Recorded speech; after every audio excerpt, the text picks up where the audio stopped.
Hey everybody, how's it going? Well, it's trying to make a little video, I think. It's been a while, and what better time than to make a video when it's storming. It's a very moody Sunday, and well, I thought I'd make some content, have a smoke, and catch you all up on what's been happening. It's been some time, so it's been kind of busy. Having a little EMP in the PM, but we got the old square lift. No, excuse me, the side lift tubular burning here. The old Dietz side lift. We got burning a lot better than it was before. And I also got the cap for the center draft tube. So that's in place, and everything seems to be happy. Very happy. So, well, I hope you enjoy the aesthetics that you're hearing with thunder and heavy rainfall. I will say this. It is synthetic. Yeah, sorry to just blow it for you, but it is.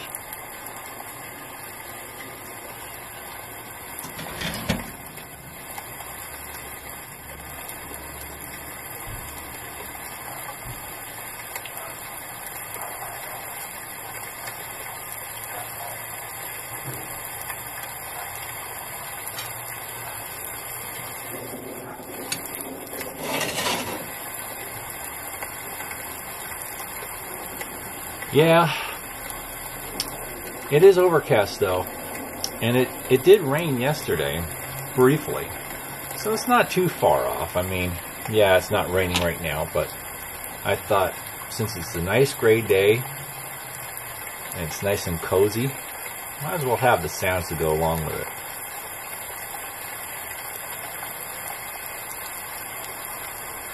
Yeah. So, even though the weather is canned, still makes for a nice video, I think, right? I do work near Hollywood, actually just a stone's throw from the actual Hollywood sign. So, yeah, illusionist type of, you know, kind of what we're all about here in Southern California. But anyways, hope that you enjoy it anyways. Updates. We got the old regular stripped of its black paint. I polished the burner cone.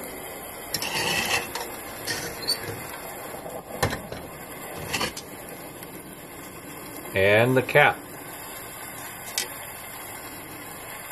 So it's a lot nicer looking, I think.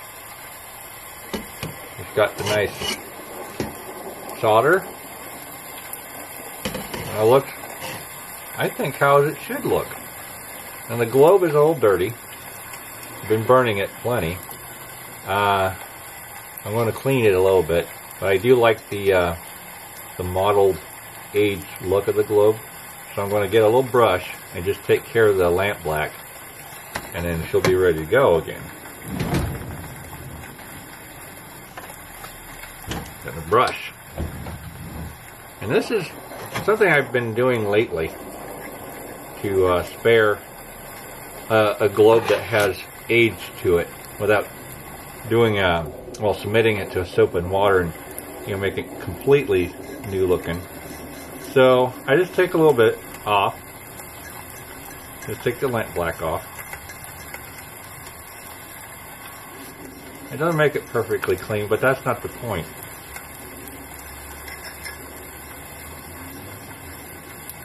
I just want it to look, you know, well, not just have a lot of black at the top. So I want it to look a little more clear, and kind of how it was when I first got it. Because this globe came in my high-low with the square air tubes. So, since that lantern has the proper globe in it now, I like to, you know, leave the dirt, because the lantern is kind of rusty, you know, I cleaned it, but it still has a patina to it. And I think an older hot blast globe with a little patina as well suits it. So we'll put it in here. And we'll give it a light. I'm running low on matches, so let me borrow some fire from the side lift.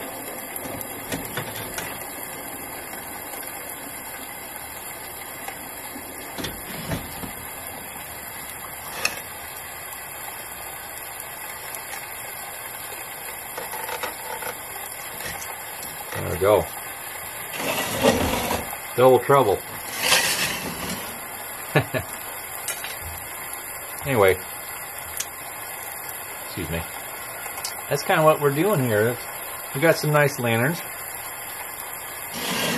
and they're burning nice. Pretty cool.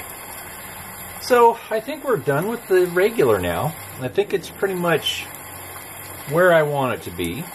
Eventually I will probably try and find a Dietz 98 marked globe for it, because I believe this one is from about 98, 99, give or take.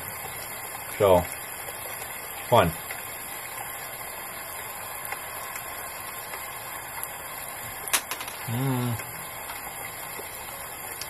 Well, that just went out on me. I thought I packed it right. Well, let's steal some more fire, shall we? Let's not let that get in the way. Ah!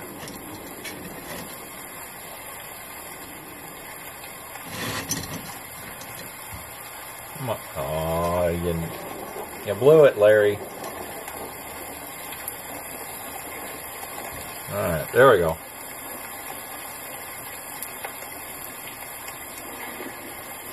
Alright. That's the nice thing about this globe plate.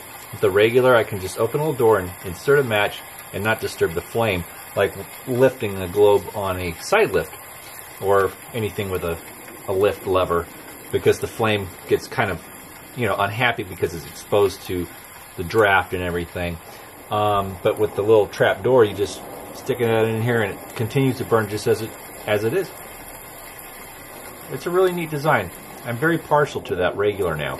I think it's just a really simple, basic design. As you can see, it's very easy to remove the globe, and the plate comes right with the globe because it's not being held together or connected directly to the frame.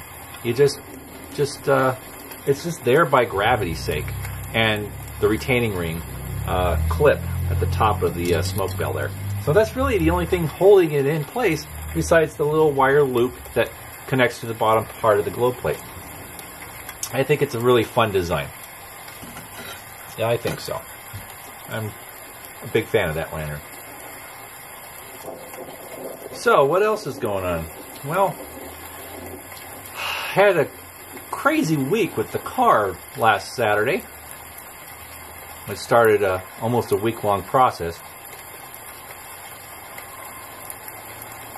Come on.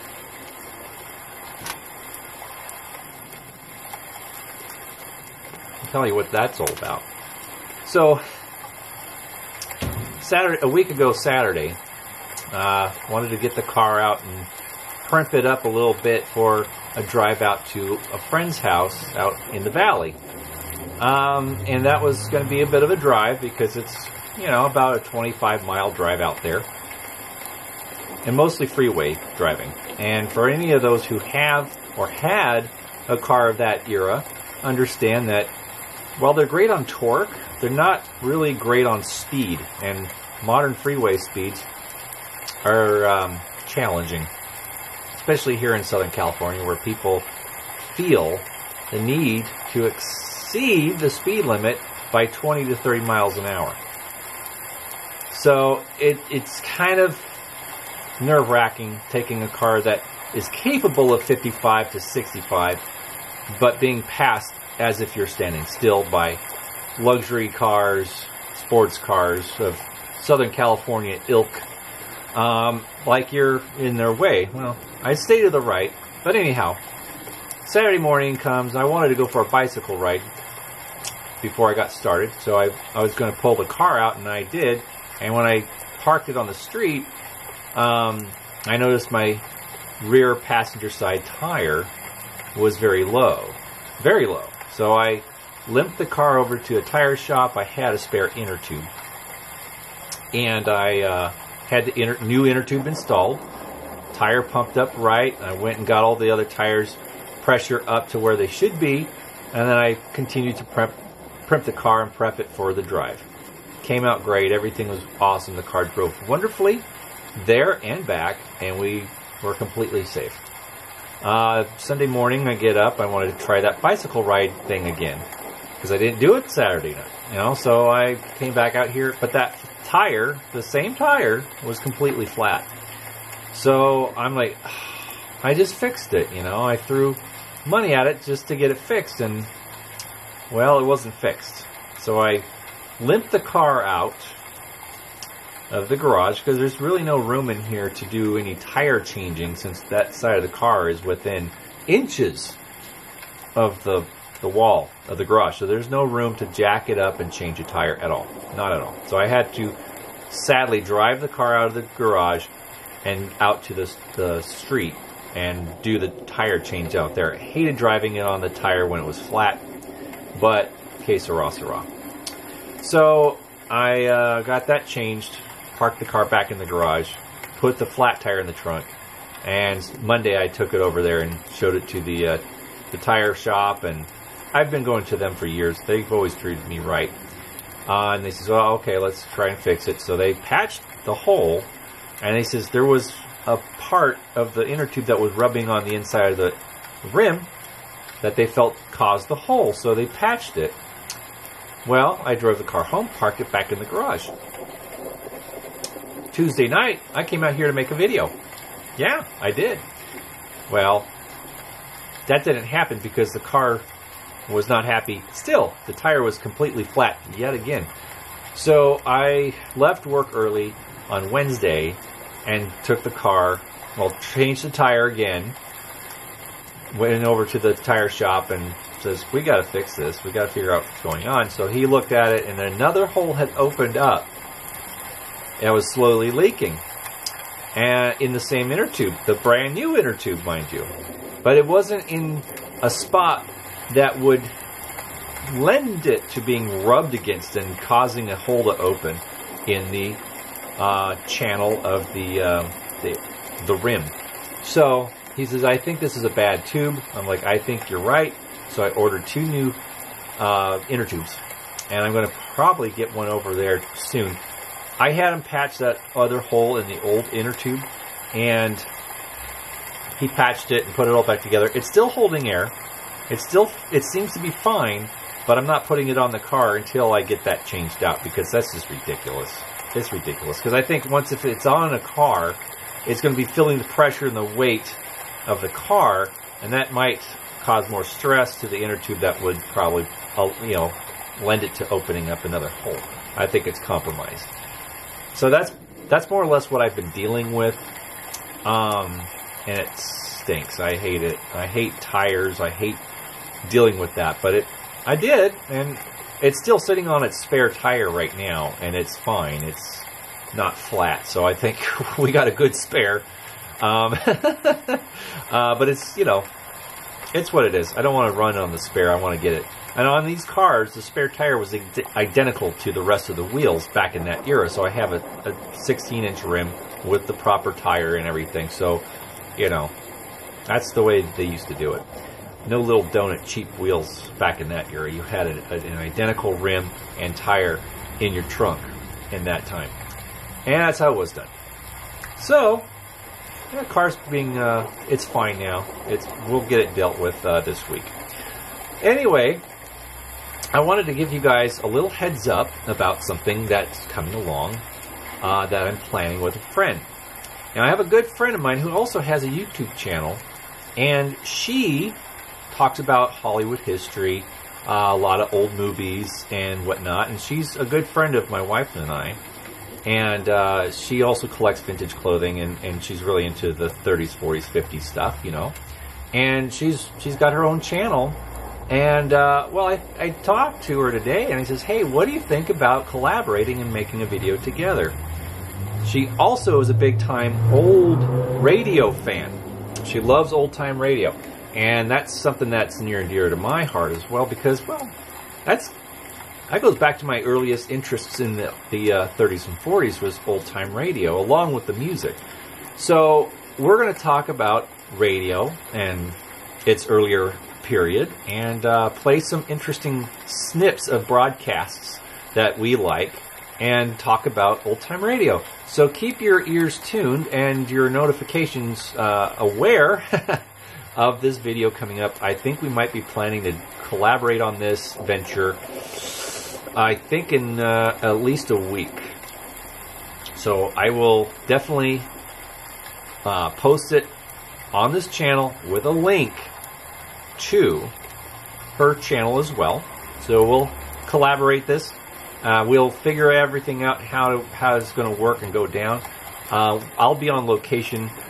She's in Culver City, so we're going to go out there and make a video out there. So be watching out for that video. It's going to be pretty cool, I think. And it's going to be fun. It'll be a departure from our typical time cave topics, but old-time radio is definitely something that's a big interest of mine. I have collected old radios for many years, and so I'll bring a radio from my collection to demonstrate and share as part of the video. So be watching out for that, and it's going to be fun. Anyways, I'm going to get back to my pipe that just went out, and the soothing, relaxing sounds of rainfall, because, well, here in Southern California, you just got to settle for that, because the real thing is very rare. Okay, friends, have a great rest of your Sunday, and have a great week. We'll see you again very soon. Bye-bye.